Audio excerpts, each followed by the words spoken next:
কোনো প্রকাশক আমার বই করতে রাজি হয় নাই। আমি কম করে হলেও ১৫ থেকে ২০ জন প্রকাশকের কাছে আচ্ছা। গিয়েছি পান্ডুলিপি নিয়ে। আপনি কি দুঃখ অনেক বেশি পাইতেন ছোটবেলা? মানে আপনার যেহেতু কবিতায় খুব বেশি দুঃখটা ফুটে ওঠে এবং আমরা দুঃখই সবসময় আপনাকে দেখি, যদিও দেখি সবসময় সুখে আছেন। আমাকে কেউ কোনো সুখের মুহূর্ত উপহার দেওয়ার চাইতে কেউ যদি আমাকে দুঃখ দেয়, আমি ওটা বেশি মনে রাখি। আর ওই দুঃখটুকু আমি পোষ মানিয়ে রাখি বুকের ভেতর। যখন দুঃখটা পরিপক্ক হয়, তখন এটা দিয়ে কবিতা লিখি। তরুণ কোনো লেখক যদি এখন আপনার কাছে তার পান্ডুলিপি নিয়ে বা কবিতার বই নিয়ে আসে, আপনি কি করেন? আপনি কি অন্য প্রকাশকদের মতো ৫০,০০০ টাকা দাবি করেন? এই যে বই প্রকাশের পরেও আমি হোটেলে ওয়েটার ছিলাম। আমি একটা এজেন্ট ব্যাংকে কর্মরত ছিলাম। আমি প্রতিদিন সকালবেলা গিয়ে শাটার খুলতাম, দোকান ঝাড়ু দিতাম, ফ্লোর মুছতাম।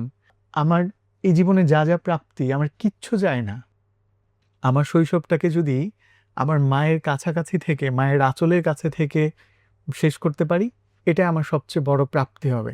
আমার প্রত্যেকটা বইয়েরই ফার্স্ট কপি নিলাম হয়। আমার সবশেষের যে বই দূরের মানুষের কোনো ডাকনাম থাকে না, এটার ফার্স্ট কপি নিলামে বিক্রি হয়েছে ১,৭০,০০০ টাকা। আম্মার কথা মনে হলেই কত কিছু মনে পড়তে থাকে। আমাদেরকে ঘুমে রেখেই জেগে উঠতেন তিনি। আসসালাতু খায়রুম মিনান নাওম, অজু, ভোরের জায়নামাজ, আতালের ভেতর থেকে উকি দেয়া মোরগের ডাক, কলপারে পানি পড়ার শব্দ। তারপর আলো ফুটতো, ভোর হতে শুরু করতো আমাদের পাড়ায়। আম্মার কথা মনে হলেই মনে হতে থাকে সারাটাক্ষণ আম্মার ব্যতিব্যস্ত মুখ। কৈশোরে কেমন ছিলেন আম্মা? এমনই ব্যতিব্যস্ত? আম্মার কথা মনে হলেই আনমনে উচ্চারিত হতে থাকে রব্বির হামহুমা কামা রব্বায়ানি সগীরা। চিরকাল কি এমনই থাকেন মায়েরা? চিরকাল কি এমনই থাকেন মায়েরা?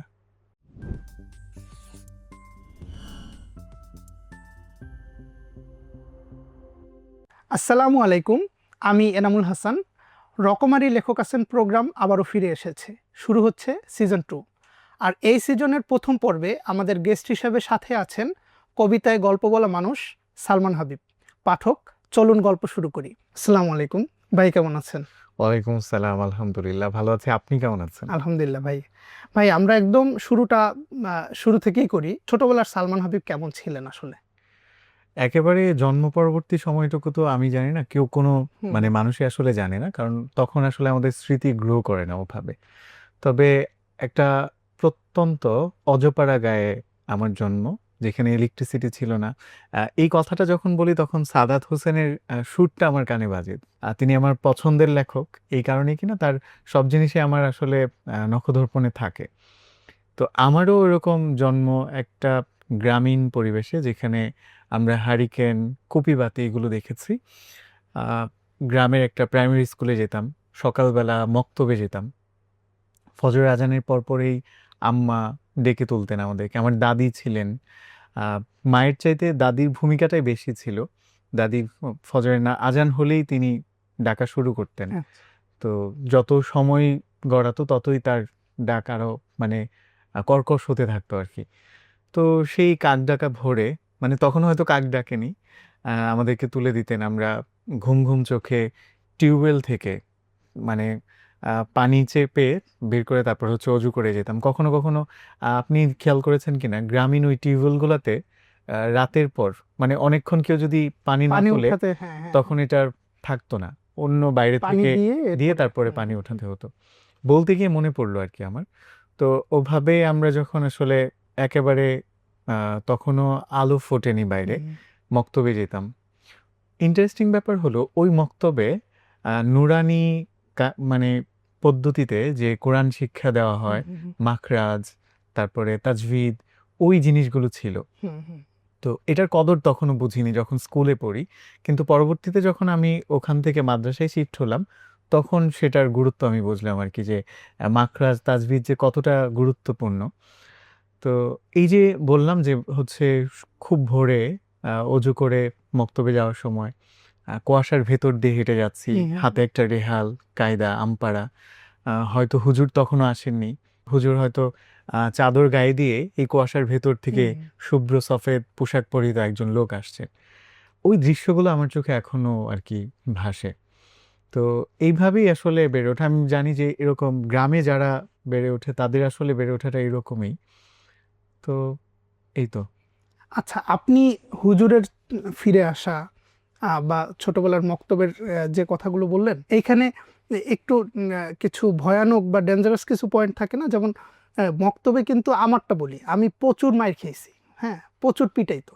এর জন্য আমার মনে আছে আমি ওই যে মোটা ফুল প্যান্ট যেগুলো, ওইগুলো পরে যেতাম। আমার ওই যে মক্তবের যে হুজুর, উনি রানে মারতেন, হ্যাঁ, এর জন্য এইটা পরে যেতাম যেন ব্যথা কম লাগে। আপনাদের সময় তো ওইটা মনে হয় আরো প্রচলন ছিল। আমরা হচ্ছে জালিবেত, এক ধরনের জালিবেত বলে আমাদের বাড়ির পেছনেই ছিল। হুজুর আবার দায়িত্ব দিত আমাকে যে হচ্ছে আচ্ছা। তুমি 3টা 4টা করে বেত বানায় নিয়ে আসবা। তো ওইটা এরকম বাঁকা থাকতো, ওইটাকে সোজা করে নিয়ে আসা। তারপর হ্যাঁ, আমরাও এরকমটা করতাম, জ্যাকেট, হ্যাঁ, মোটা জ্যাকেট 3টা 4টা পরতাম যেন হচ্ছে মক্তব মানে হচ্ছে প্রচুর প্রচুর মারধর, ধোলাই, হ্যাঁ। মানে একদম। তো আবার বৃহস্পতিবার ওই দিনটা আমাদের খুব ভালো লাগতো। ওই দিন হুজুর পড়া নিতেন না, পড়া দিতেনও না। ওই আচ্ছা। দিন হুজুর হচ্ছে নবী রাসূলদের ঘটনা বলতেন। তো ওই দিনটা আমাদের কাছে খুবই ইন্টারেস্টিং, মানে খুব ভালো লাগতো আর কি। আচ্ছা, মক্তব জীবনের কথা যেহেতু বলছেন, জাস্ট একটা পয়েন্ট বলি। আমি যার কাছে মক্তব পড়ছি, আমার বাবাও তার কাছে মক্তব পড়ছে। আমাদের মোটামুটি একদম সিনিয়র, মানে উনি আমাদের ওই মসজিদে প্রায় 40 থেকে 45 বছরের ইমাম ছিলেন। এটা মনে হয় যে মাশাআল্লাহ, মানে মাশাআল্লাহ। খুব কম গ্রামেই হয়। এর জন্য জাস্ট এই পয়েন্টটা বলা।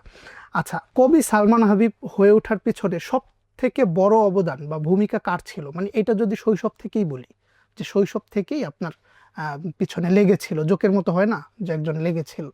আসলে ওইভাবে আলাদা করে আমি যে কবি হব, লেখক হব, হুম, কখনো হুম, আমি কবিতা লিখব, মানুষ সেটা পড়বে, এটা তো মানে হুম, দূরবর্তী কোনো চিন্তাতেও ছিল না। সবকিছুর পেছনে আল্লাহ তাআলার হুম, হুম, নিয়ামত, আল্লাহ তাআলার দয়া ও দান, এটা তো বলতে হয়। আর আমার মনে হয় যে পারিপার্শ্বিক যে পরিবেশ পরিস্থিতি হুম, এবং আহ, যাপিত জীবনের যে ঘটনা প্রবাহ এবং হুম। দুঃখবোধ, আমি যে জীবন বোধের ভেতর দিয়ে গিয়েছি, সেগুলো বোধহয় খুব সহায়ক ভূমিকা পালন করেছে আমাকে। আপনি কি দুঃখ অনেক বেশি পাইতেন ছোটবেলা? মানে আপনার যেহেতু কবিতায় খুব বেশি দুঃখটা ফুটে ওঠে, এবং আমরা দুঃখই সবসময় আপনাকে দেখি, যদিও দেখি সবসময় সুখে আছেন। এইটা আচ্ছা, আসলে এটা কিভাবে? একটা ভালো কথা বলেছেন। আমার কাছে মনে হয় যে আমি কেন দুঃখই লিখি? হুম, হুম, এমন না হুম, যে আমার জীবনে সুখ নাই। হুম, আলহামদুলিল্লাহ। আল্লাহ আমাকে অনেক ভালো রেখেছেন এবং আমি একজন সুখী মানুষ। তারপরেও আমার কবিতার মানে উপাদান উপজীব্য দুঃখ কেন? দেখবেন যে আপনি আটা দিয়ে হুম, হুম, হুম, অনেক ধরনের আ পিঠা, অনেক ধরনের হচ্ছে খাবারের জিনিস বানাতে পারবেন। কিন্তু কিছু স্পেসিফিক পিঠা থাকে যেগুলো বানানোর জন্য আসলে ওই চালের গুঁড়াই দরকার হয়। চালের গুঁড়া ছাড়া সেই পিঠাগুলো আসলে হুম, হয় না। হুম। ওভাবে ফুলে না, ওভাবে হচ্ছে শেপ তৈরি হয় না। কবিতার জন্য আমার মনে হয় সুখ দিয়েও কবিতা লেখা যায়। কিন্তু এটা ওই যে ঝরঝরা হয়ে যায়। মানে একত্রিত হবে না। ওই শেপটুকু আসবে না। তো দুঃখের মানে কবিতার জন্য প্রধান কাঁচামাল বা প্রধান উপাদান আমার মনে হয় যে ঐরকম দুঃখ। চালের গুঁড়ার মতো দুঃখবোধ। আরেকটা জিনিস আমার কাছে মনে হয়, ছোটবেলা আপনি চুম্বক দেখেছেন কি? যে আমরা হুম, হচ্ছে চুম্বক দিয়ে লোহা জাতীয় হ্যাঁ, হ্যাঁ, ওগুলো টেনে পড়ছি নিয়ে এটা। আসতাম। হুম, আবার কিছু, কিছু কাপড় আছে, আমরা যে কাপড় পরি, কিছু কাপড় আছে দেখবেন যে অটোমেটিক ধুলা টানতেছে। হুম, হুম, মানে ধুলাবালু, মানে কিছু কাপড়ে ধুলা তুলনামূলক কম লাগে। আর হুম, কিছু কাপড় আছে যেগুলো মনে হয় যে সব ধুলা টেনে নিয়ে আসতেছে টেনে নিয়ে চুম্বকের আসে। মতো। আমার যে হৃদয়, আমার মনটা বা হৃদয়টা মনে হয় যে ঐরকম দুঃখ টেনে আনার মতো ওই চুম্বক, ওই চুম্বকীয় আচ্ছা। মন আরকি। যেখানে দুঃখ আছে আ ওখানে সালমান হাবিব হ্যাঁ, আছে, অথবা দুঃখ সালমান হাবিবের কাছে ছুটে চলে আসবে। আমাকে কেউ কোনো সুখের মুহূর্ত উপহার দেওয়ার চাইতে কেউ যদি আমাকে দুঃখ দেয়, আমি ওটা বেশি মনে রাখি। হয়তো অন্যান্য মানুষের ক্ষেত্রেও হয়। আর ওই দুঃখটুকু আমি পোষ মানিয়ে রাখি বুকের ভেতর। যখন দুঃখটা পরিপক্ক হয়, তখন ওটা দিয়ে কবিতা লিখি। কাজেই কেউ যদি হচ্ছে আমার জীবনে স্থায়ীভাবে থেকে যেতে চায়, তাহলে সে যেন আমাকে দুঃখ দেয়। আচ্ছা, আপনার পড়াশোনা, আপনার বেড়ে ওঠা, এটা যদি একটু ক্লিয়ার করেন। আমার পড়াশোনা ওই তো বললাম মক্তব থেকে শুরু। হ্যাঁ। তারপর ক্লাস 8 পর্যন্ত, প্রাইমারি শেষ করে ক্লাস 8 পর্যন্ত গ্রামেই।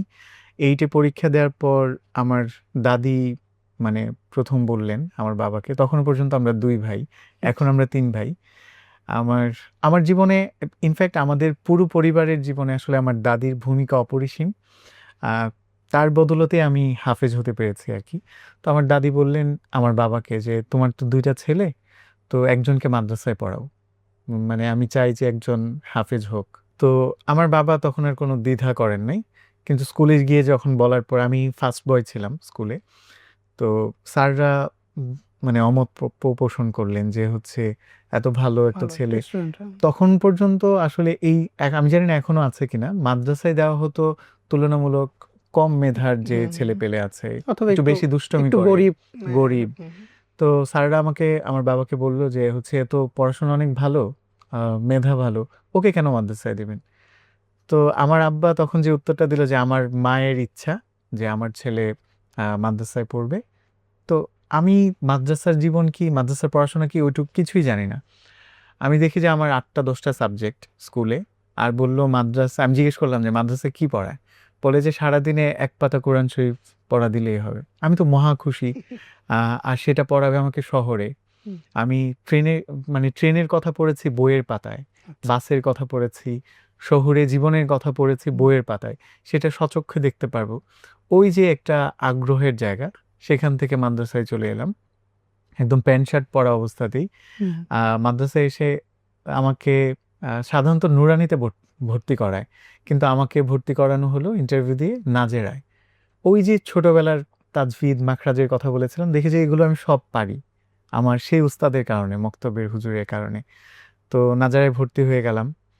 আব্বা বললেন 60 টাকা দিলেন আমাকে, মানে আমাকে ভর্তি করায় দিয়ে কিশোরগঞ্জ আল জামিয়াতুল ইমদাদিয়া, এটার মুহতামিম সাহেব ছিলেন তখন আল্লামা আজহার আলী আনোয়ার শাহ রহিমাহুল্লাহ তাআলা। তো আমাকে ভর্তি করায় দিয়ে গেলেন। আব্বা বললেন যে আর স্কুলে আমাদেরকে 2 টাকার বেশি কোনোদিন দিতেন না আব্বা। আচ্ছা। সপ্তাহে, মানে 2 টাকা তো অনেক বড়, সবচেয়ে বড় অ্যামাউন্ট। আমার দাদি স্কুলে যাওয়ার সময় আমাদেরকে 10 পয়সা, 25 পয়সা, ওই মানে ডোরা কাটা হ্যাঁ, বুঝছি। কয়েনগুলো দিতেন। সপ্তাহে একদিন আব্বা 2 টাকা দিতেন। তো এই জায়গায় মাদ্রাসায় ভর্তি করে আব্বা আমাকে 60 টাকা দিয়ে গেলেন। 60 টাকা, আমি তো টাকা পেয়ে মহা খুশি। আব্বা আমাকে বললেন যে আমি কিছুদিন পর আসবো, তুমি থাকো। তো দিন যায়, 2 দিন, 5 দিন, 10 দিন, 20 দিন, আব্বা আর আসে না। আমার টাকা ফুরায় যায়, দুঃখ জমা হয়, দুঃখ বাড়ে। আমি মানে হাউমাউ করে কাঁদি, অজু করতে গিয়ে অজুখানায় কাঁদি। ঘুম থেকে ওঠার পর যে কি মন খারাপ লাগে, মনে হয় যে মানে হাসান রুবাইতের একটা কবিতা আছে যে ধান কাটা হয়ে গেলে ওই যে ধানের ক্ষেত যেটা, ওটা যেমন বিরান একটা নিঃসঙ্গ, নিজেকে তখন ধান কাটা মাঠের মতো ওইরকম নিঃসঙ্গ লাগতো। কিছুদিন পর দেখি যে কাঁদি ঠিকই, কিন্তু কান্নাটা গলার মধ্যে এসে আটকে যায়, বেরোয় না। রাতে হাউমাউ করে কম্বলের ভেতর গিয়ে কাঁদি, কান্না শেষ হয় না। শুধু মনে মনে ভাবি যে এই দিন কবে শেষ হবে। আমার শুধু আমার গ্রামের কথা মনে পড়ে, আমার শৈশবের কথা মনে পড়ে। আহ আমার গ্রামের পাশ দিয়ে বয়ে যাওয়ার নদীর কথা মনে পড়ে। যে আমিটা চাইতাম যে শহুরে জীবন। আমি প্রথম যেদিন শহরে আসলাম, রেল লাইনে গিয়ে বসেছিলাম আমি। শামসুর রহমানের কবিতায় পড়েছি যে ঝকঝকাঝক ট্রেন চলেছে, ট্রেনের বাড়ি কই। তো প্রথম 2-4-5 দিন তো ভালোই লাগলো, কিন্তু পরে দেখি যে এই জীবন তো আমার ভালো লাগে না। আমার মায়ের আঁচল, আমার সেই সুরমা নদী, সেই বালু, ওগুলো আমার ভালো লাগে। আমাকে যদি এখন কেউ জিজ্ঞেস করে যে আপনার জীবনে আসলে সবচেয়ে বড় শূন্যতা কি, শূন্যস্থান কি, আমি বলবো আমার এই জীবনে যা যা প্রাপ্তি, আমার কিচ্ছু যায় না। আমার যদি শৈশবটা মানে আমার শৈশবটাকে যদি আমার মায়ের কাছাকাছি থেকে, মায়ের আঁচলের কাছে থেকে শেষ করতে পারি, এটা আমার সবচেয়ে বড় প্রাপ্তি হবে। ওই যে মাদ্রাসায় চলে আসার কারণে আম্মাকে পাই নাই। আমার মনে আছে আমি যখন প্রথম ছুটিতে বাড়িতে গেলাম, 2 মাস 5 দিন পর, কোরবানির ঈদে, রোজা থেকে কোরবানি, আমি বোধহয় 1/2 কিলোমিটার দূর থেকে আমার আম্মাকে দেখছি। ওখান থেকে দৌড় দিয়ে গিয়ে আম্মার কোলে উঠলাম। মানে এর থেকে অলৌকিক শান্তির বিষয় আর কিছু হতে পারে না। তো এইটা আমি বলছি না যে মাদ্রাসায় পড়াশোনা খারাপ, কিন্তু ওই যে কি ত্যাগের ভেতর দিয়ে যেতে হয়, এটা আমি মানে আমার স্মৃতিচারণ হলো আর কি। বিশেষ করে যারা গ্রাম থেকে উঠে আসছে, এদের কিন্তু গ্রামের শৈশবটা এটা অসাধারণ ছিল। মানে এইটা এখনকার জেনারেশনকে বোঝানো যাবে না। আপনার তখন কে ছিল না বলেন? দাদা ছিল, দাদি ছিল, নানা ছিল, নানি ছিল, মানে নর্মাল গ্রামে যেটা থাকে। প্রতিবেশী ছিল। আপনি সকালে ঘুম ভাঙতো ২, ৪, ৫টা বন্ধু-বান্ধবের চিল্লানিতে, হৈ হুল্লোড়ে। হ্যাঁ? সব বিকেলবেলা হলে একটা মানে একটা কি মাঠে যাওয়ার হুলস্থুল, জন্য হ্যাঁ, কেউ না কেউ সবাই ডাকতো। মাঠে যাওয়ার জন্য ডাকতেছে। সন্ধ্যার পরে আবার এক ঘর থেকে আরেক ঘরে পড়ার সাউন্ড পড়ার যে আসা। শব্দ, হ্যাঁ। এই যে বিষয়গুলো ছিল, ওই শৈশবটা মনে হয় যে আসলে আপনি যেটা বললেন যে আপনার পুরো জীবন সকল পাওয়া একপাশে আর ওই শৈশবটা একপাশে। এইটা যে কেউ নিয়ে নিবে। এবং আপনার মায়ের কথা বললেন, সেখানে আমি একবার আমিও তো হোস্টেলেই বড় হইছি, বোর্ডিংয়ে থাকছি। আমি একবার মায়ের সাথে একবার রাগ করলাম। রাগ করে চলে গেলাম এক জায়গায়। গিয়ে এক ভাইয়ের কাছে উঠলাম। তাকে বললাম যে, "আমি আর বাসায় যাব না। মার সাথে আর থাকব না।" বিকেলের দিকে আমার মনে হইছে যে না, মা তো আমাকে অনেক নিয়ে চিন্তা করতেছে। তাকে বললাম যে, "থাক, আমি চলে যাই, আম্মু অনেক টেনশন করবে।" আমি বিকেলে আবার চলে আসছি। মা কিন্তু জানেও না। মা এই ঘটনা পরে ওই অনেক ভাইয়ের কাছ পরে থেকে জেনেছে। শুনছে যে এরকম একটা ঘটনা ঘটছে। আমি রাগ করে চলে আসছি, আবার রাগ করে আবার মানে মায়ের টানে চলে গেছি বাসায়। আমি এখনো যখন বাড়ি যাই, গিয়ে আম্মাকে ২, ৪, ৫ মিনিট জড়ায় ধরে রাখি। আম্মার গায়ে ঘ্রাণ নেই। মনে, মনে আওড়াই, রব্বিরহামহুমা কামা রাব্বায়ানি সগীরা। মানে এটা ধরেন অনেক দুঃখ, অনেক যাতনা, অনেক জটিলতা। কিন্তু আম্মাকে জড়ায় ধরার মধ্যে কি যে শান্তি! পৃথিবীতে যাদের মা আছে, এরা দুঃখী মানুষ না। জীবনে হয়তো টাকার অভাব থাকতে পারে। জীবনে হয়তো অনেক দুঃখ যাতনা থাকতে পারে। কিন্তু এই দুঃখ খুব ম্লান যাদের মা আছে। কারণ মা আছে, এটা অনেক বড় সুখের বিষয়। হুম, হুম। ধরেন মানে পৃথিবীর সকল প্রাচুর্য একদিকে, আর কারো মা নাই। ওরে আর কি দুঃখ দিবেন? যার মা নাই, এর চেয়ে বড় দুঃখ হইতে পারে? পৃথিবীর সকল মায়ের জন্য দোয়া করি। যারা গত হয়ে গেছেন, আল্লাহর মেহমান হয়ে গেছেন, আল্লাহ তাদেরকে জান্নাতবাসী করুন। আর আমাদের যাদের মা এখনো বেঁচে আছেন, আল্লাহ আমাদেরকে নিয়ামতে রেখেছেন। আমরা দোয়া করি আমাদের মায়েদেরকে আল্লাহ তাআলা সুস্থতার সাথে দীর্ঘায়ু দান করুন। রব্বিরহামহুমা কামা রাব্বায়ানি সগীরা। ভাই, আমরা একটু হয়তো বেশি ইমোশনের দিকে চলে গিয়েছিলাম। যদিও মায়ের ইমোশন এটা আসলে এটা ভালো ইমোশন। আচ্ছা, আপনার কবিতায় আপনি মাদ্রাসা ব্যাকগ্রাউন্ডের, যখন আপনার দাদি চাইলো যে আপনি হাফেজ হবেন, সবার কিন্তু একটা এক্সপেকটেশন ভিন্ন। আমি জানি, আমি মাদ্রাসা ব্যাকগ্রাউন্ডের, এটা আমি ফিল করি। তো যখন আপনি কবিতা লেখা শুরু করলেন এবং কবিতার যেহেতু দুঃখ, ভালোবাসা আসতেছে, তারপরে অধিকাংশই আপনার প্রেম আসতেছে, ভালোবাসা আসতেছে। মানে আচ্ছা, আপনার কবিতা জুড়েই তো প্রেম ভালোবাসা, তাই না? তো এটাকে সামাল দিচ্ছেন কিভাবে? দেখেন, দুঃখ হচ্ছে আমার কাছে মনে হয় যে সুখ পরবর্তী একটা জিনিস। কেউ যদি সুখী না হয়, আ ও কখনো দুঃখী হতে পারবে না। দুঃখ সেখানেই আসে যেখানে সুখ ছিল। মানে সুখের বিচ্ছেদ, অনুপস্থিতিতেই দুঃখ, দুঃখ। এরকম? হুম, মানে আ আমরা বলি না যে দূরে চলে গেছে, হুম, মানুষটা দূরের মানুষ হয়ে গেছে। তার মানে সে কোনো একদিন কাছের ছিল। হুম, হুম, মানে যে মানুষটা কখনো কাছেই আসেনি, তাকে তো আসলে দূরের মানুষ বলা হুম, যাবে না। তো আমার একটা কথা আছে এরকম যে, খুব বেশি দূরে চলে যাবার আগে মানুষ খুব বেশি কাছাকাছি আসে। তাই কাছে আসা মানেই ফিরে আসা না। কখনো, কখনো কাছে আসা মানে দূরত্বের পূর্বাভাস। কখনো, কখনো কাছে আসা মানে আমি আর ফিরব না, আমাকে ভুলে যাস। বিদেশ বা বৈভবে যাওয়ার সময় মানুষ দেখবেন যে সবার কাছে আসে, হুম, দোয়া হুম, নিয়ে হুম, যায়। তার মানে ও চূড়ান্ত পর্যায়ের দূরত্ব বাড়াচ্ছে। বাড়াচ্ছে। তো আমাদের জীবন থেকেও যখন কোনো মানুষ দূরে চলে যায়, এর আগে কিন্তু মানে সব শেষের একটা নৈকট্যে আসে। হুম, হুম। যদিও এটা অপ্রাসঙ্গিক হয়ে গেল। আমি কেন হচ্ছে প্রেম, যাতনা মানে এবং মাদ্রাসা বেদনা ব্যাকগ্রাউন্ড নিয়ে থেকে লিখি। আপনি কিভাবে প্রেম ভালোবাসাটাকে বেশি আগলে নিলেন? মাদ্রাসা ব্যাকগ্রাউন্ডের সাথে এটার আসলে কোনো সংশ্লিষ্টতা সম্পর্ক নাই। নেই। হ্যাঁ, হুম, হুম, আমি কিভাবে লেখক হয়ে উঠলাম বা হচ্ছে কবিতায় গল্প বলতে শিখলাম, এটার পেছনে মাদ্রাসার অবদান আছে। এই যে আজকে আমি কথা বলতে গিয়ে হুম, হুম, ইমোশনাল হয়ে যাচ্ছি। আমি মনে করি যে এই ইমোশনটুকু আমাকে লিখতে শিখিয়েছে। যে কঠিন মনের মানুষ সে কখনো লিখতে পারবে না। যে শৈশবের স্মৃতিচারণ করতে গেলে যার চোখ ভিজে না, সে কখনো লিখতে পারবে না। আ আমি যেমন আমার মায়ের কথা বলতে গেলে আমি দেখি আমার মা উঠোনে দাঁড়িয়ে আছেন, আঁচলে মুখ ঢেকে। আমি যাচ্ছি, অপেক্ষা করছেন। তো আমার একটা কবিতা আছে এরকম যে, আম্মার কথা মনে হলেই কত কিছু মনে পড়তে থাকে। আম্মার কথা মনে হলেই কত কিছু মনে পড়তে থাকে। আমাদেরকে ঘুমিয়ে রেখেই জেগে উঠতেন তিনি।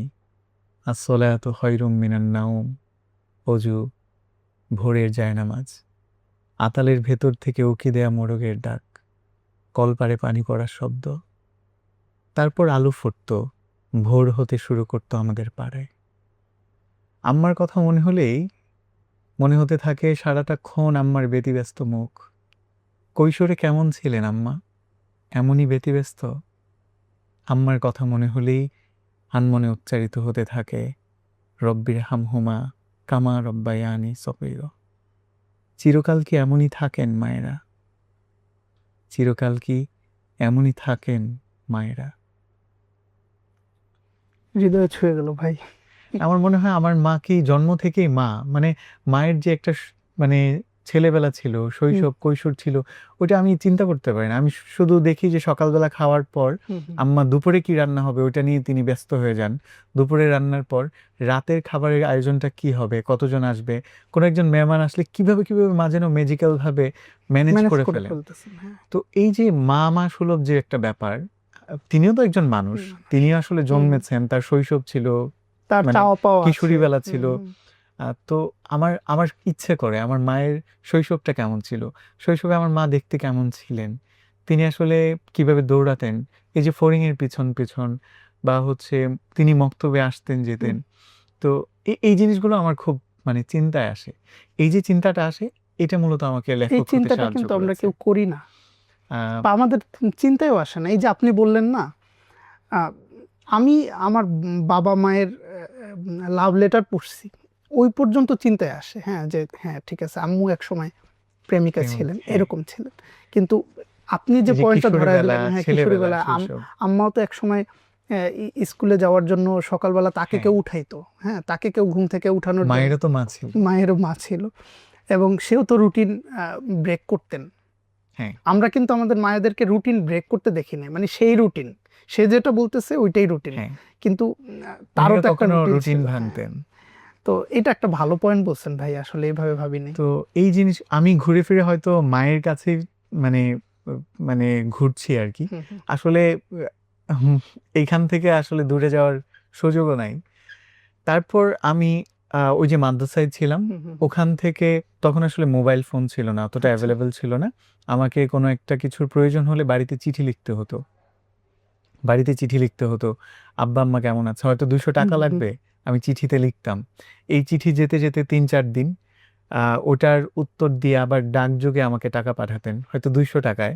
ওই টাকা আসতে আসতে 8-10 দিন বা তারও বেশি সময় লেগে যেত। ওই যে চিঠি লিখতাম, আমি তো তখন দুঃখ কাউকে বলতে পারতাম না। আমি কম্বল মুড়ি দিয়ে কাঁদতাম। আমি লিখতাম, মানে যত মানে এই যে দুঃখ শব্দে প্রকাশ করার যে একটা সূচনা, সেটা কিন্তু আমার ওখান থেকেই শুরু হলো। আপনি কি তখন ওই চিঠিতে আপনার এই দুঃখগুলো লিখতেন, যে আপনি? বিস্তারিত, মানে আমার চিঠি পড়ে কাঁদতেন আব্বা আম্মা। আচ্ছা।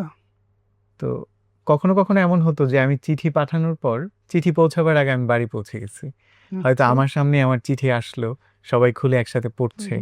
তো যেহেতু আমাকে প্রশ্ন করেছেন, হ্যাঁ, লেখক হওয়ার পিছনে আমার ওই সময়কার লেখা চিঠিগুলোর অনেক ভূমিকা আছে।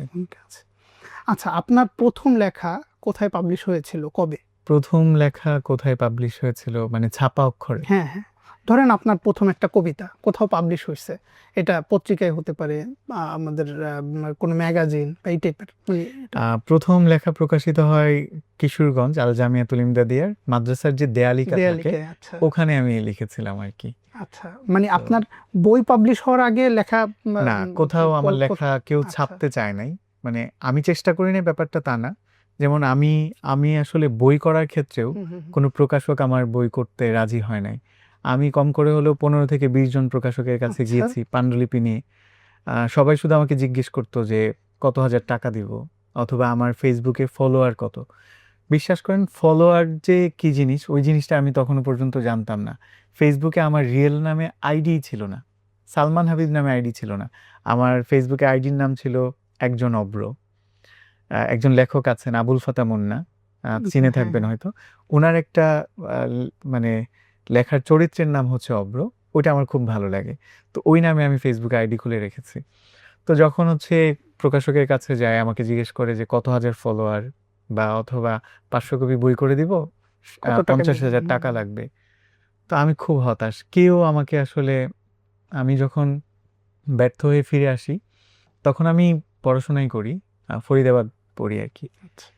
তো আমি চিন্তা করলাম আসলে কি করলে প্রকাশকদের দ্বারস্থ হতে হবে না।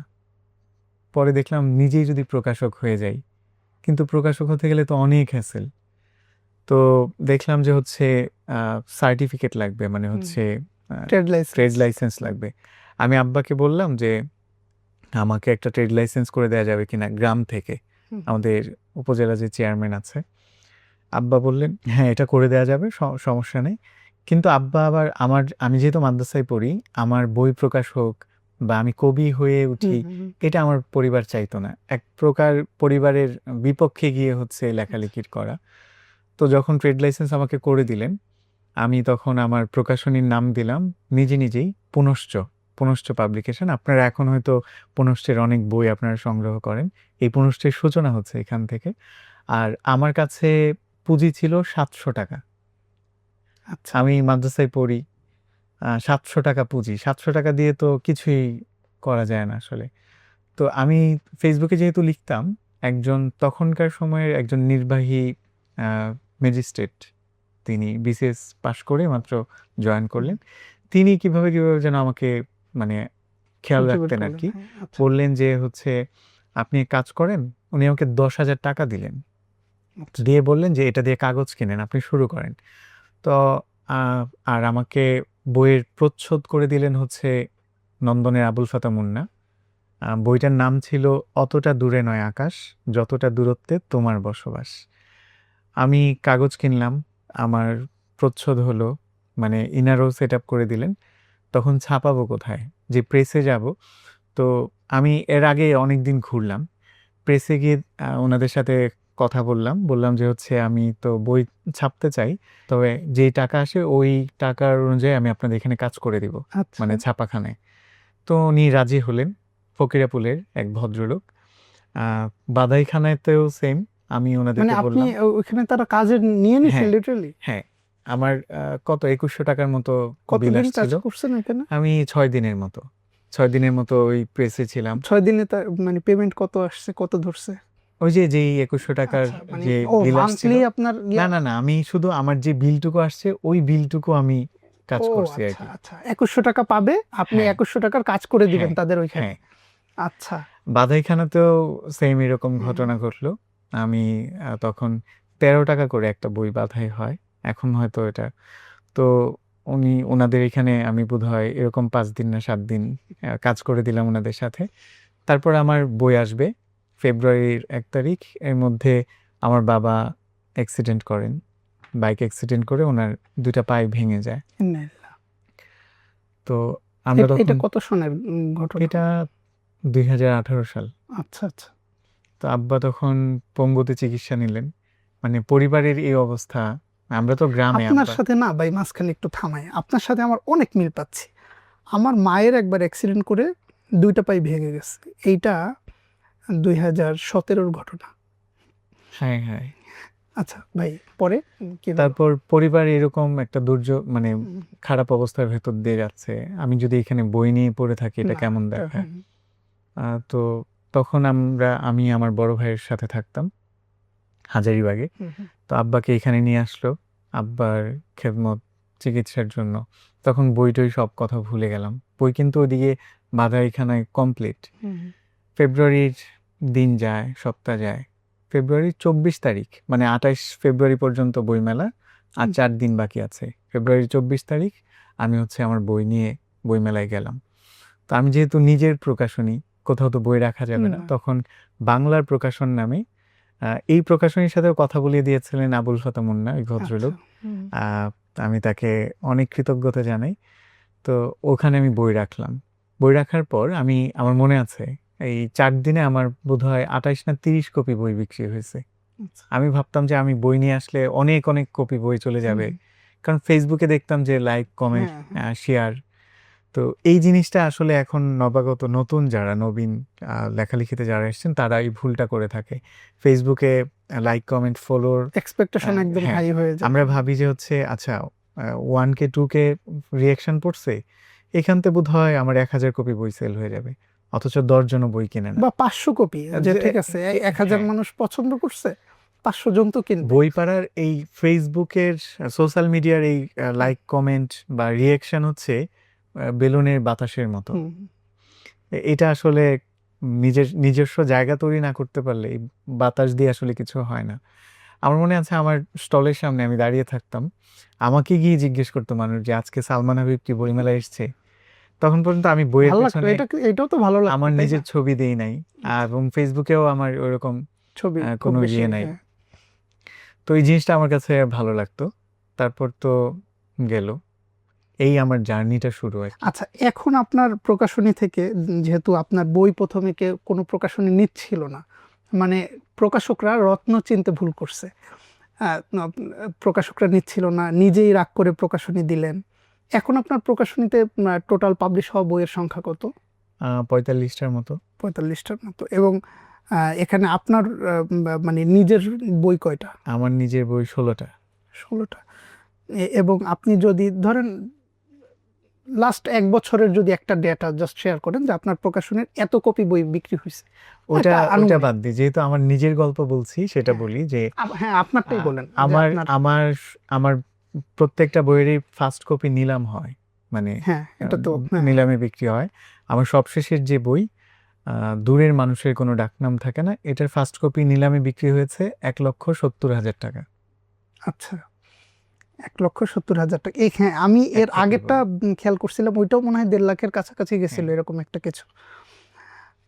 আচ্ছা, এইটা যদি ধরেন ও কোনো একটা প্রকাশনী আপনার বই ছাপতো, তাইলে কিন্তু এটা হইতো না, এত টাকা আপনি পাইতেন না।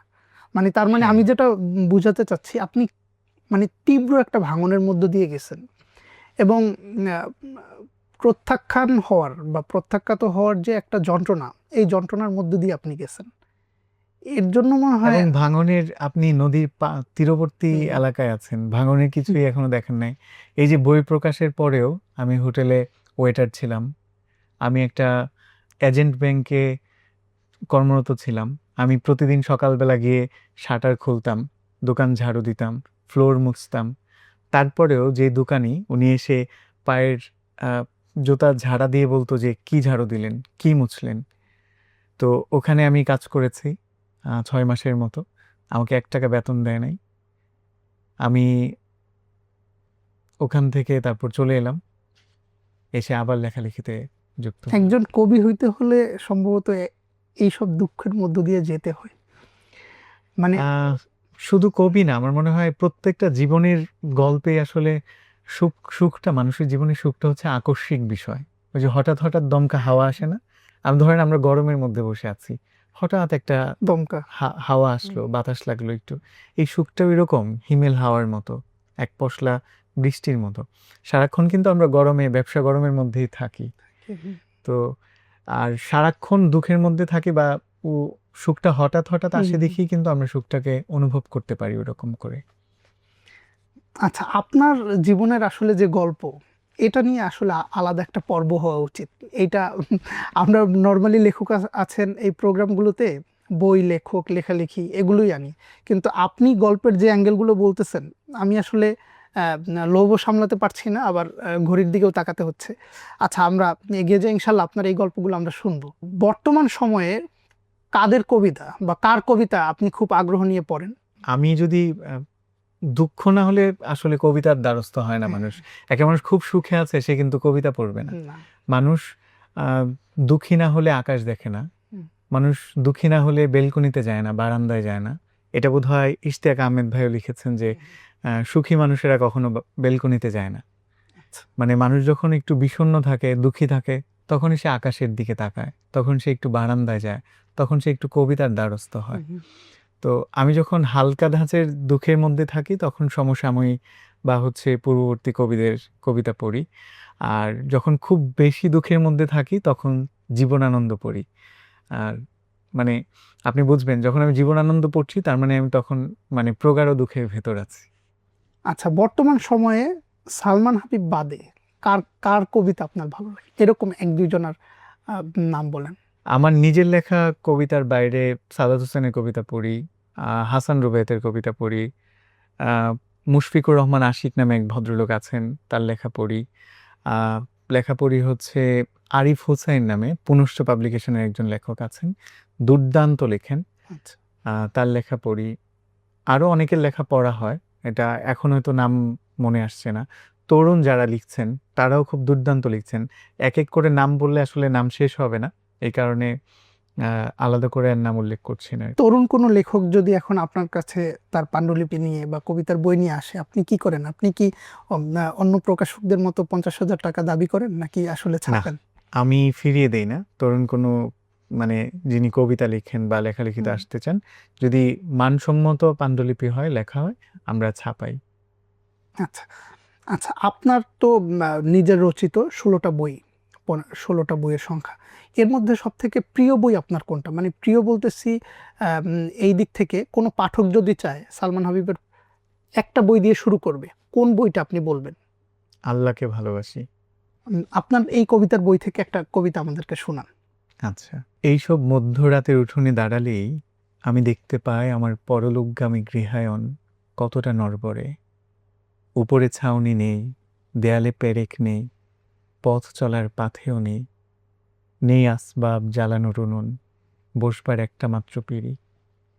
খিলের নাম করে এঁটে দেয়া আছে কেবলই কত খামখেয়ালি। ভরসার জন্য আমি একটা দিকই চিনেছি, তার নাম আকাশ। সেদিকে তাকিয়েও দেখি জমাট বাঁধা পাপ, রাত্রির অন্ধকার।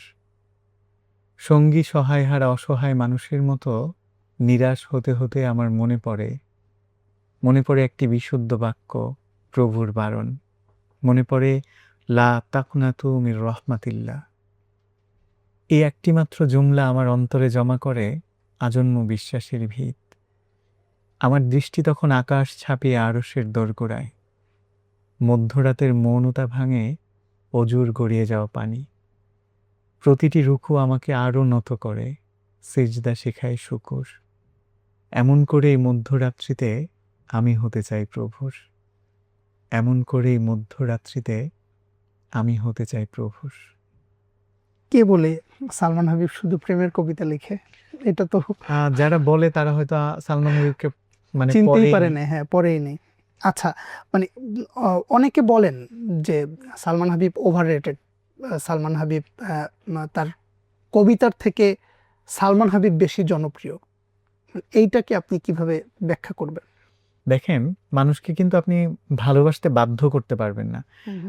আপনি যদি অনেক প্রভাবশালী ব্যক্তি হন, রাজনৈতিক ব্যক্তিত্ব হন, আপনি হয়তো আপনার মিছিলের জন্য কর্মী ভাড়া করতে পারবেন, কাউকে ভয়ভীতি দেখিয়ে আপনার প্রতি সমীহ করতে তাকে বাধ্য করতে পারবেন। কিন্তু তার ভেতর থেকে যে আপনাকে ভালোবাসবে, এটার জন্য কিন্তু আপনি বাধ্য করতে পারবেন না, না টাকা দিয়ে, না ক্ষমতার প্রয়োগ দিয়ে। তো যারা আমাকে ভালোবাসছে, এটা তো আমি মনে করি যে এটা আমার জন্য নিয়ামত। তো এটা তো আমার আসলে, আপনি এটা কি সম্ভব? বাংলাদেশের ধরেন কোনো একটা প্রত্যন্ত এলাকায় গেলাম, ওখানে কেউ একজন এসে বলল যে আমি তো আপনাকে রেডিওতে শুনি, আমি তো মধ্যরাতের উঠোন বা জেগে আছো নক্ষত্র শুনি, আপনার কবিতা পড়ি। তো এই জিনিস কি আমি টাকা বিলি করে বা হচ্ছে তাবিজ কবজ করে মানে আমার জন্য আয়ত্ত করা সম্ভব ছিল? সমালোচক যারা তারা বলেন এটা সম্ভব কিনা। যারা এটা আসলে বলেন, আমাদের প্রশ্ন ছিল না। যারা আসলে বলেন তাদের প্রতি আমার অনেক অনেক ভালোবাসা। আহ, মানুষ আসলে ফ্রাস্ট্রেশন থেকে এই ধরনের কথা বলে আর কি। আচ্ছা, সমালোচকদের আরেকটা বড় পয়েন্ট যেটা থাকে সেটা হলো সালমান হাবিবের লেখার শক্তির থেকে সোশ্যাল মিডিয়ার শক্তি বেশি। আহ, হতেও পারে, কিন্তু এটা তো তাবিজ কবজ দিয়ে হয় না, এটা টাকা বিলি করে তো হয় না। নিশ্চয়ই আমার মধ্যে আল্লাহ তাআলা এমন কোনো একটা নিয়ামত দিয়েছেন যেটার মাধ্যমে সোশ্যাল মিডিয়ায় মানুষজন এঙ্গেজড হচ্ছে। যেমন আমি তো শুধু লিখি না, আমি কথা বলি, আমি কবিতা মানুষকে শোনাই। ধরেন আমি কথা বললে রাত কবিতায় 2টা গল্প বলা 3টা মানুষ। 3টা বাজেও হচ্ছে 5,000 7,000 মানুষজন থাকে, অপেক্ষা করে থাকে। যারা বলে তারা কথা বলুক, তারা এরকম ওই যে আমার এই জেগে আছো কষ্টটা নক্ষত্র করুক। না। হ্যাঁ। হ্যাঁ, আমি কিন্তু এই পর্যন্ত প্রায় 2,500-এর মতো লাইভ সেশন করেছি। 2,500, 2,500। প্রত্যেকটা 1 ঘন্টার বেশি। তো যারাই কথা বলে তারা আসলে মানে 1 ঘন্টার বেশি, 1 ঘন্টা ধরলেও 2,500 ঘন্টা। 2,500 ঘন্টা। অবিশ্বাস্য। আচ্ছা, আপনি নিজেকে লেখক হিসেবে 10-এর মধ্যে কত দিবেন? লেখক হিসেবে আমি আসলে জানি না। দেন না, একটা মার্ক দেন। আমি তো ওই যে পাঠক কত দিবে সেটা পাঠক জানুক। দেখেন, আমি লেখক বা কবি ওই সংজ্ঞাতেই কিন্তু নিজেকে সংজ্ঞায়িত করি না। আমি কিন্তু বলি যে কবিতায় গল্প বলা মানুষ। আমি নিজেকে কখনো কবি সালমান হাবিব, লেখক সালমান হাবিব ওই অর্থে বলি না। কারণ আমার কাছে মনে হয় আমি লেখক কাদেরকে দেখি, রবীন্দ্রনাথ, নজরুল, বঙ্কিম, সুনীল, সাদাত হোসেন। তো উনারা আমার কাছে লেখকের আবহটা যখন এরকম ফেস আসে, তখন ওই তালিকায় নিজেকে আমি দেখি না। ওনাদেরকে যদি আমি বাংলা সাহিত্যে বিশাল বটবৃক্ষ ধরি, আমি সেখানে একটা পরগাছা। আপনি এই এত ব্যাখ্যায় যান না। আপনি লেখক হিসেবে নিজে দশকে কত দিবেন? আপনার তো 16টা বই, আপনি একজন লেখক, আপনার বড় একটা পাঠকপ্রিয়তা আছে, অনেক মানুষ আপনাকে পছন্দ করে। সব জায়গা বিবেচনা করে পাঠক আপনাকে মূল্যায়ন কিভাবে করবে সেটা পাঠক জানুক। পাঠকের যে পরিমাণ ভালোবাসা পাই এবং পাচ্ছি, সেই জায়গা থেকে আমি 10-এ 8 দিতে পারি। দর্শক। কারণ আমাকে যারা পড়তে পছন্দ করে তারা কিন্তু সন্তুষ্ট। এখন আপনি যদি হচ্ছে সুশীল বোদ্ধা পাঠক শ্রেণীর কথা বলেন, ওইটা তো আবার ভিন্ন। আচ্ছা, মানুষ ভাবে লেখকরা শুধু ভালোবাসা পান, টাকা পয়সা পান না। আপনি লেখালেখির মধ্য দিয়ে কত টাকার মালিক হয়েছেন? আচ্ছা, কত টাকা আমাকে পাইছেন? নবীন যারা লেখালেখিতে আসতে চায় তারা বলে যে আমরা আসলে লেখক হতে চাই, লেখালেখি করে জীবিকা নির্বাহ করতে চাই। আমি তাদেরকে নিরুৎসাহিত করি, কারণ লেখক হওয়ার পাশাপাশি আপনাকে কৌশলী হতে হবে।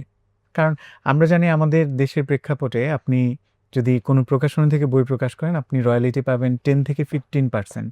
অর্থাৎ 100 টাকায় আপনি লেখক পাচ্ছেন 10 টাকা থেকে 15 টাকা। এটা দিয়ে সংসার চলবে না। তো কৌশলী কিভাবে? আমি লেখক, আমিই প্রকাশক। আমার 100 টাকায় কিন্তু 100 টাকা আমারই থাকছে। রকমারি যেটা নেয় ওটা তো নিবেই। কিন্তু এটাতে কোয়ালিটি নষ্ট হবে না লেখার? আহ, মানে তার তো তখন বিজনেসেও ফোকাস দিতে হচ্ছে, তখন তার যে লেখাটা ওইটার মধ্যে বিজনেস মিশে যাবে না? যিনি পারবেন তিনিই দিবেন, হ্যাঁ। আর যিনি না পারবেন তিনি আসলে ওই যে 100 টাকায় 10 টাকা নেবেন। আচ্ছা আচ্ছা, রকমারির সঙ্গে আপনার জার্নিটা কেমন? সালমান হাবিব হয়ে ওঠার পিছনে রকমারির ভূমিকা, আর রকমারিকে আপনি কতটুকু মার্কিং দিবেন? রকমারি আমার একটা বিশ্বস্ত ভালোবাসার জায়গা, তবে শুরুটা কিন্তু মোটেও এরকম মানে পজিটিভ ছিল না। রকমারির প্রতি আমার একটা নেগেটিভ ধারণা ছিল। আমি আমার প্রিয় লেখক, বড় ভাই যাই বলি না কেন, সাদাত হোসেন, ওনাকে দেখতাম রকমারির সাথে ওনার আসা যাওয়া। তো প্রায় সময় আমি রকমারিকে নিয়ে অনেক ধরনের অভিযোগ মনে মনে আওড়াতাম, বলতাম যে হচ্ছে ওনারা এই করেন সেই করেন। তো সাদাত ভাই আমাকে কাউন্সিলিং করলেন, তিনি আমাকে বললেন যে এই রকমারির টোটাল বিষয়টা হচ্ছে এটা। যখন আমি জানলাম, আমি কিন্তু 18 থেকে লেখালেখি শুরু, রকমের সাথে আমার যুক্ত হওয়া 2022-এ। ততদিন পর্যন্ত দূরত্ব ছিল। তো ওই যে দূর থেকে একটা মানুষকে দেখে জাজ করা যেমন উচিত না, তো এই ভুলটা আমাকে রকমারি ভাঙিয়েছে। আমি যখন রকমের সাথে যুক্ত হলাম, আমার পাঠকের ব্যাপ্তি বাড়লো, বিস্তৃত হলো আরও। আর আমি মনে করি আমি সালমান হাবিবের পেছনে রকমারির অনেক অনেক ভূমিকা আছে। নিজে যদি 50% বলি, 50% অনায়াসে আমি রকমারিকে দিতে পারি। আমরা আজকের গল্প এখানে শেষ করতে চাই। শেষ করার আগে কবির মুখে আমরা একটা কবিতা শুনতে চাই। একটা কবিতা শোনান আমাদেরকে। আচ্ছা, আমরা সবসময় চাই যে এত কথা বলি, এত কাজ করি, সবকিছুর মানে রাস্তার পাশেও নাম ফলক দেখি, বড় বড় আহ, মানে ভাস্কর্য দেখি, সবকিছুর মূলেই কিন্তু থাকে যে মানুষ যেন তাকে মনে রাখে। আমরা থেকে যেতে চাই। তো ওই জায়গা থেকে বলবো যে আমারে ভুইলা যায়েন না প্লিজ। ভুল কইরাও যদি ভুইলা যান, আমি জানলে কষ্ট পামু। জীবনে কত অপ্রয়োজনীয় জিনিসই তো আমরা মনে রাইখা দিই। কবে কোথায় কোন পথে হাঁটতে গিয়া হোঁচট খাইলাম, অদেখা তার কাটায় লাইগা শখের জামাটা ছিঁড়া গেল। ভিড়ের ভেতর লোকাল বাসে ওঠার সময় না দেখা কেউ একজন হাতটা ধইরা টাইনা তুলল। এমন অপ্রয়োজনীয় অনেক কিছুই থাকে যা মনে না রাখলেও চলতো, তবু আমাদের মনে থাকে, আমরা মনে রাখি। আপনি আমারে ভুইলা যায়েন না, মনের এক কোণায় রাইখা দিন। ফুল হয়ে যাওয়া ফোনের স্টোরেজের মতো যদি কখনো মনের মেমরি পরিপূর্ণ হয়ে যায়, যদি স্টোরেজের প্রয়োজনে কোনো কিছু ডিলিট করা লাগে, আপনি অন্য কিছু ডিলিট করেন, তবুও আমারে থাকতে দিন মনে। যত্নে রাখেন কিংবা অযতনে। এতক্ষণ শুনলেন কবি সালমান হাবিবের কথা। কবি আমাদেরকে কবিতাও শোনালেন। কবিকে অনেক ধন্যবাদ আমাদেরকে সময় দেওয়ার জন্য। আপনাদেরকেও ধন্যবাদ আমাদের সঙ্গে থাকার জন্য। আজকের পর্ব কেমন লাগলো আমাদেরকে জানাবেন। আবার দেখা হবে লেখক আছেনের পরবর্তী পর্বে। ততক্ষণ ভালো থাকবেন। আল্লাহ হাফেজ। 6 লক্ষাধিক পণ্য আর অসংখ্য সুবিধা নিয়ে আস্থার রকমারি আপনার দোরে। যা কিছু দরকারি সাথে আছে রকমারি। বই ও পণ্য অর্ডার করতে ভিজিট করুন এখনই।